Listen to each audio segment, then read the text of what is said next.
What's up, guys? Some NFL players just don't know that there are lines you cannot cross. Football is a physical and often violent sport. Injuries happen all the time. Freak accidents occur too. It's part of the game. But it's worse when a player intends to injure another, especially when it happens on more than one occasion. All 32 NFL teams had that one guy that just couldn't learn how to keep it clean. I'm Joe Biondo, and here is the dirtiest player in the history of all 32 NFL teams. Make sure to subscribe to TPS and put on your notifications. We post great videos every day. Arizona Cardinals, Conrad Dobler. The three-time Pro Bowl offensive guard was among the NFL's most feared players during the anything-goes football days of the 70s. Sports Illustrated once listed Dobler as the dirtiest player in professional football. He was accused of dishing out dirty hits to players after whistles, and some suggested that he tried to injure players on purpose. Dobler defended his style of play and denied the idea that he was dirty, but his actions suggested otherwise. Atlanta Falcons, Dunta Robinson. Even though Robinson only spent 2 seasons with the Atlanta Falcons, he did more than enough to assert himself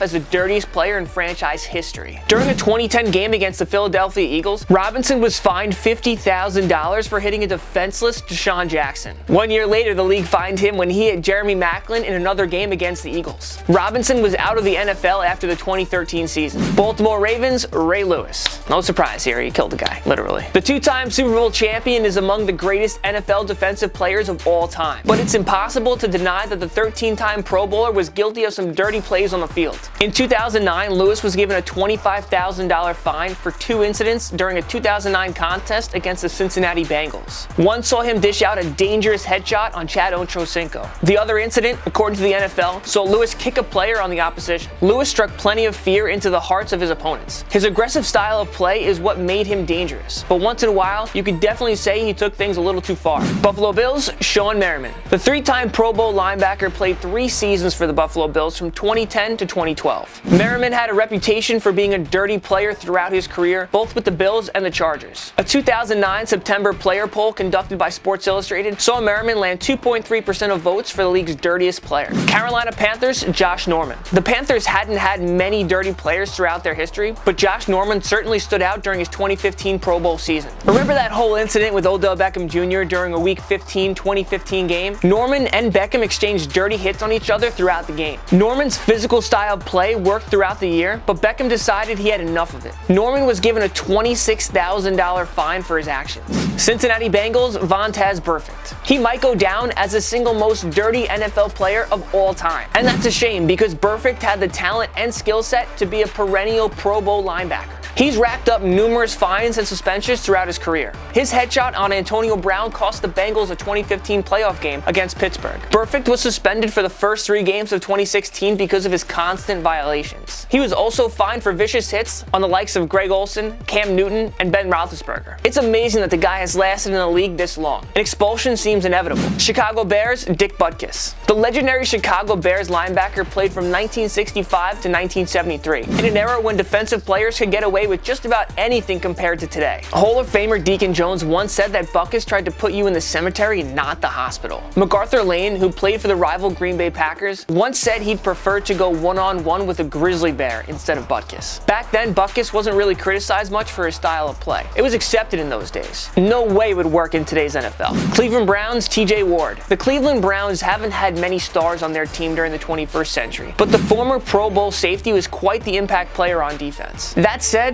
Ward was also a vicious, hard-hitting safety during his time with the Browns. He was given a $15,000 fine for an ugly head hit during a 2010 game on Jordan Shipley, who suffered a concussion. And during a 2013 game against the Pats, Ward hit tight end Rob Gronkowski below the knees in an attempt to tackle him. Gronk tore his ACL and was done for the year. Ward's dirty play carried over to Denver when he signed with the Broncos in 2014. Dallas Cowboys, Kevin Gogan. The 3-time Pro Bowl offensive lineman was part of 2 Super Bowl championship teams in Dallas. But Gogan is better remembered for being one of the game's dirtiest players in history. He had a reputation for tripping and even punching his opponents. Even when he left Dallas, Gogan was simply a dirty player, getting ejected in the 1998 Pro Bowl for kicking a player in the groin. Denver Broncos, AQIB TALIB. The Denver Broncos signed TALIB during the 2014 offseason in hopes that he would boost their secondary. Mission accomplished. TALIB earned 4 Pro Bowl selections with the Broncos and helped them win a Super Bowl 50 championship. TALIB's aggressive style of play landed him in some trouble, however. He was suspended 1 one game for poking Dwayne Allen in the eye during a 2015 game. TALIB got into a massive brawl with Raiders wide receiver Michael Crabtree, leading to a one-game suspension for both.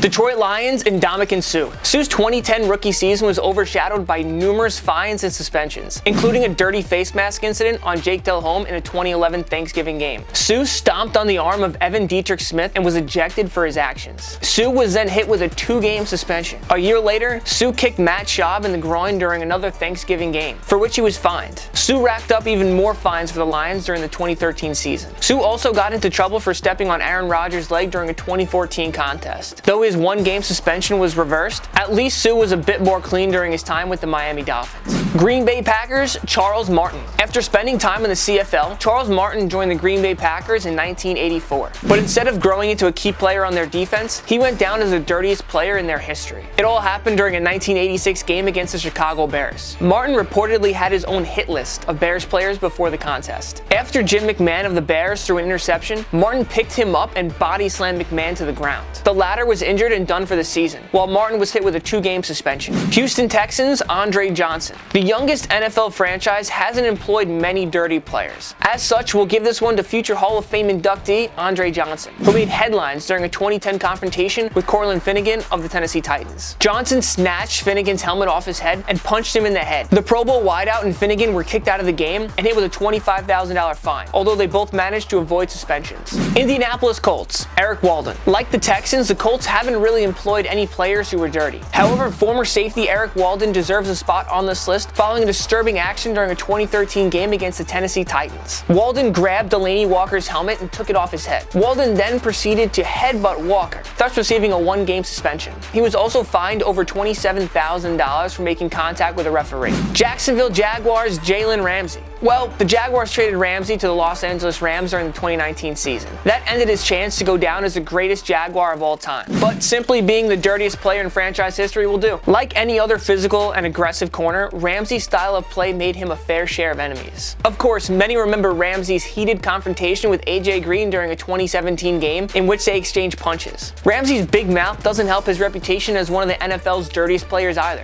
Kansas City Chiefs, Marcus Peters. Peters earned Pro Bowl selections in his first 2 NFL seasons, but the Chiefs eventually decided they couldn't take it anymore. That's when they traded him to the Los Angeles Rams for below market value in 2018. Peters was hit with a fine of $9,000 after a headshot on Derek Carr. And don't forget, the Chiefs had to suspend their star corner when he picked up a penalty flag and heaved it into the crowd. People often forget that his attitude became too much for the University of Washington as well. That's why they dismissed him during the 2014 season. Los Angeles Chargers, Rodney Harrison. When the Chargers released Pro Bowl safety Rodney Harrison in 2003, he had compiled more than $200,000 in fines for his career. Harrison was unquestionably a top-tier defensive back during his prime years, but the guy just couldn't keep it clean. Harrison was voted the dirtiest player in the NFL in a player poll conducted by Sports Illustrated in 2004, and he received numerous suspensions throughout his career. So we're pretty sure Harrison's peers were quite thrilled when David Tyree made that helmet catch with Harrison covering him in Super Bowl 42. That was payback. Los Angeles Rams, Deacon Jones. The 8-time Pro Bowl defensive end created the term quarterback sacks. Now, Jones wasn't considered dirty because he simply punished quarterbacks time and time again with the sacks. Rather, folks called Jones dirty because of his signature head slap move. He'd simply slap an opposing offensive lineman in the head, and it would cause them to blink and lose focus, thus allowing him to get to the QB for the sack. No chance defensive players would be able to get away with that today.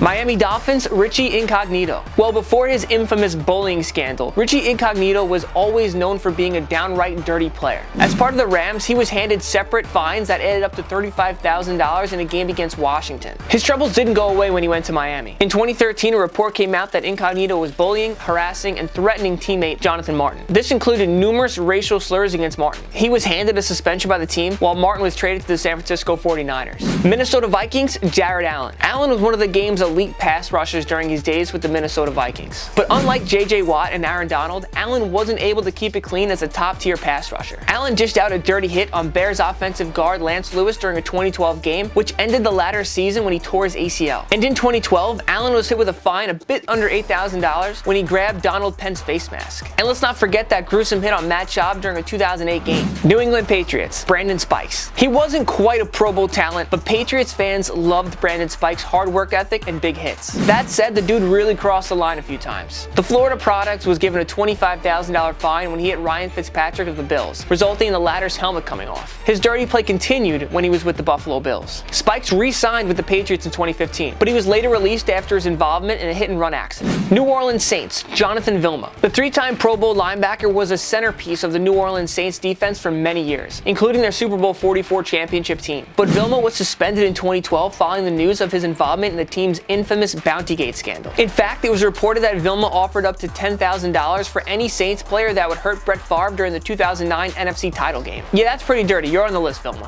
New York Giants, Lawrence Taylor. Now, LT may be the most dominant defensive player in NFL history. If not, he's at least the greatest pass rusher that American football has ever seen. But LT did plenty of damage due in large part to his willingness to cross the line from time to time. Many consider LT's hit on Joe Theismann that ended the latter's career dirty, but that was really a freak accident more than anything. Taylor was guilty of far more dirty plays, however. Also, he received numerous suspensions for failing drug tests. That also qualifies as being dirty. New York Jets, Bart Scott. He wasn't only a dirty player at the NFL level. Bart Scott also had a knack for being dirty at Southern Illinois too. Scott delivered a handful of dirty hits in his career. He also racked up numerous fines for his aggressive behavior, often towards the media. Scott was no doubt a true playmaker and an impact player on the field, but he often didn't know when there were limits. Oakland Raiders, Jack Tatum. Tatum played for the Oakland Raiders from 1971 to 1979. It's a good thing he played in the 70s where it was easier to get away with being dirty. Perhaps a Hall of Famer wouldn't have been such a difference maker in today's more strict and player safety focused era. Many remember the incident during a 1978 game where Tatum violently collided with Darryl Stingley of the Patriots, which tragically left him a quadriplegic for the remainder of his life. Tatum was nicknamed Assassin because of his many violent and dangerous hits throughout his career. The NFL was eventually forced to ban helmet-to-helmet hits. The game was too dangerous with Tatum's style of play.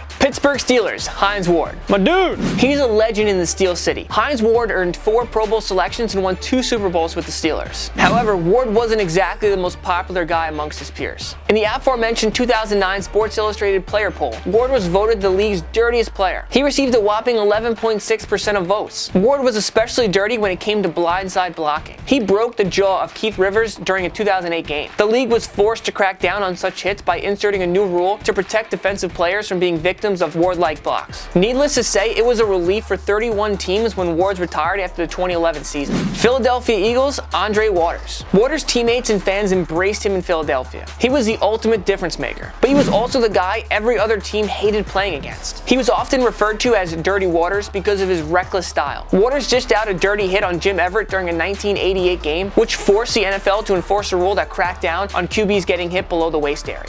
San Francisco 49ers, Bill Romanowski. The Pro Bowl linebacker could be classified as the dirtiest player in the history of the Broncos, Eagles, Raiders, and 49ers. It's easy to consider him the dirtiest player of all time. People remember Romanowski for his dirty actions more than the guy who won 4 Super Bowl championships in his career. Romanowski spat in people's faces. He broke Kerry Collins' jaw after hitting him in the head. He was sued by former teammates Marcus Williams during a training camp altercation in 2003. Romanowski punched Williams in the face, which caused an orbital bone fracture and chipped tooth. Of course, not all of his awful incidents occurred when Romanowski was with the 49ers, but he's still the dirtiest player in their history. Find us somebody else. There's no one. Seattle Seahawks, Brandon Browner. Browner's physicality worked greatly in the Seattle Seahawks Legion of Boom secondary, which consisted of another aggressive corner in Richard Sherman, plus hard-hitting safeties Earl Thomas and Cam Chancellor. Browner also received numerous suspensions for violating the NFL's PEDs policy, which counts as being dirty. And during his career, the guy was always among the league leaders in penalties taken. Not exactly a stat to be proud of. Tampa Bay Buccaneers Deshaun Goldson. The 2-time Pro Bowl safety was more than dirty during his days with both the 49ers and the Buccaneers. He signed a 5-year deal worth $41 million with Tampa Bay in 2013, but it didn't take long for Goldson to get into trouble with his new team. Goldson received a $100,000 fine after his headshot on Darren Sproles of the New Orleans Saints. And then there was a dirty hit in which it looked like Goldson was trying to injure the opponent. Goldson said it was ridiculous that some called him a dirty player. Well, actions speak louder than words. Tennessee Titans Cortland Finnegan. It's easy to forget that this guy was a 2008 Pro Bowler for the Titans, who earned the top seed in the AFC that year. In 2010, Finnegan had a trio of incidents that cemented him as the dirtiest player in Titans history. In one instance, Finnegan grabbed Giants wideout Steve Smith by the helmet and threw him to the ground. That resulted in a $5,000 fine. Finnegan was then fined after he attacked Chris Cooper of the Denver Broncos. And then there was the aforementioned incident with Andre Johnson. Yup,